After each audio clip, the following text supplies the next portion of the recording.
Contractz, how's it going, man? Hey, pretty good. How are you? Ah, cannot complain. It's 9 o'clock here on the East Coast, so day's pretty much wrapping up. That's true. How you feeling? Win Pretty looked pretty good. good. Pretty good. That was a pretty intense, like 40-minute game. Four dragons, elder. Haven't had one of those in a while. It was weird to see the gold stay so even for such a long period of time during that game. Honestly, it didn't really feel like the gold was even. It felt like we were always in the driver's seat, but I guess we can never really progress past like top tier one for a while. So kind of just stagnating, a lot of farming. So Those dances around the dragon test the nerves at all? Have you had the chance to really like kind of put yourself in that situation, whether it's in scrims or any other games yet this year? honestly, I think it never really goes to that late game in scrims. I feel like scrims usually big fights around second or third dragon, or maybe soul, but not like elder dragon dances. Those ones are pretty crazy. Um, but honestly, I think surprisingly we were pretty calm today, so I think that's a good sign for sure. How was the week of practice leading up to everything? Obviously, 2 weeks ago, you guys kind of had the rough week, bounced back a little bit more. How are things progressing as the season's been going on? Honestly, we kind of lose every scrim. Not okay, not every scrim. It's pretty exaggerated, but we tend to not have as like much energy or as like it's just for us specifically. It's hard to replicate how stage goes into to like put that into scrims.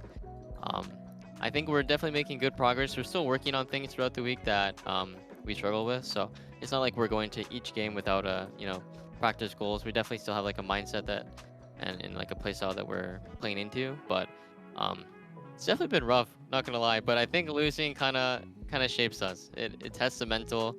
We still learn a lot. So as long as we keep playing well on stage and keep going into practice with a good goal in mind for the week, I think everything will be okay. What do you think causes that, like, being loose in scrims? Because there's historically always been teams like that just in scrims, it's just not the same as once you get on stage, you sit down in the chair, then all of a sudden it just clicks and it's there. I think it's the intensity. I feel like we're too relaxed at times. When on stage, we're very urgent with our plays. We're very urgent with our communication. But it seems like we're too chill. So we need to definitely step up the urgency in scrims and make sure we bring that intensity. Whether that's like finding different habits for, you're just individually that we need to bring to make sure we have that energy. But just making sure we bring that intensity to scrims is definitely very important. Do you think there's any validity to like the relationship slump of like a roster as well, where like after a certain amount of time you kind of slink into comfort, like the feeling of the routine, and that contributes to it at all in any way, or is it just personality types?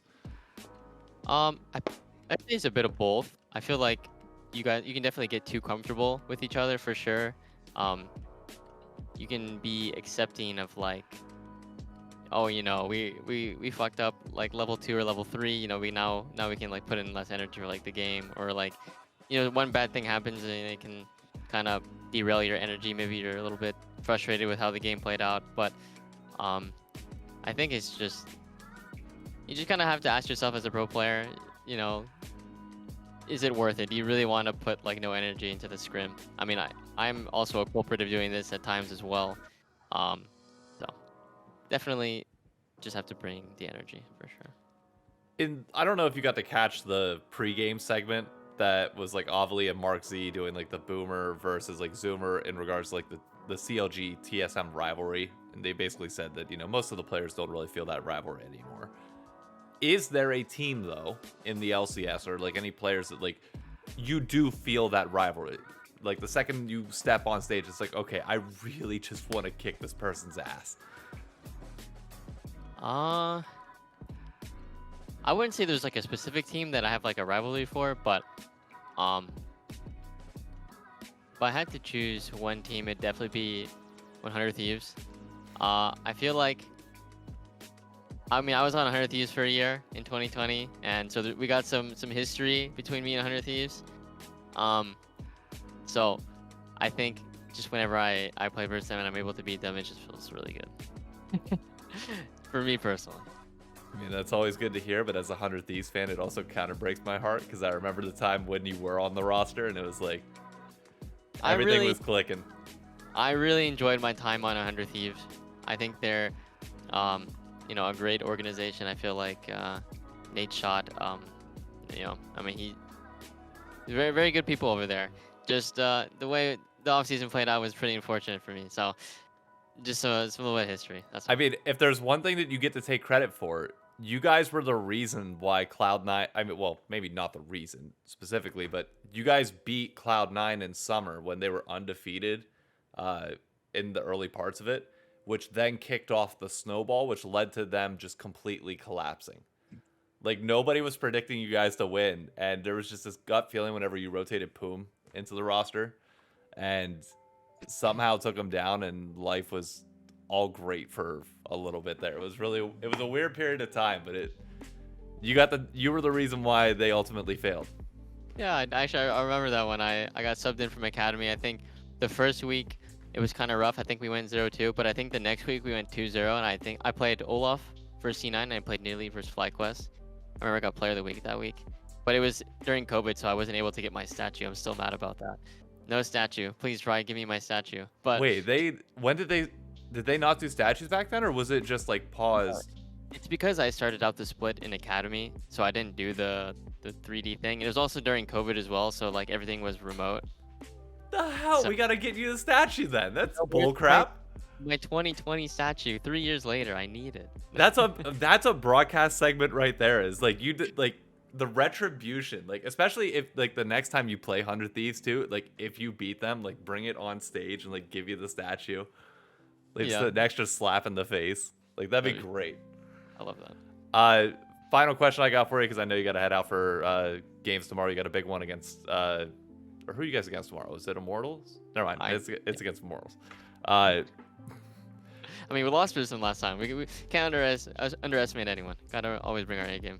True, but I have faith that you guys have rebounded from that point. So hopefully all is well. I also have faith. But final question for you: the LEC finals are this weekend. Do you have a favorite? Who do you think is gonna win? G2 all the way. I mean, I really like how they play. They play very fast-paced champions. They play pretty unique champions. You've seen Olaf top. You've seen, you know, Lilia, Tristana mid jungle. That's not like Tristana is pretty meta, but the combo of Lilia and Trist is very unique and something that I think is pretty strong in the right hands. And I think the way they skirmish and the way they pressure the map early game is really impressive. So definitely rooting for G2. If Yike was in the LCS, where do you think he would like rank in the hierarchy? I think he benefits a lot from, you know, his surroundings. I feel like his team plays very well for, you know, how he wants to play and what he wants to do. I think they enable him pretty well, but I mean, definitely he would still be a top 5 jungler, I'd say, if he was in the LCS. Interesting to hear. Well, don't let me take up any more of your time. Have a great weekend. Good luck tomorrow, and best of luck against Immortals. Appreciate that. You too. Have a good one. You too.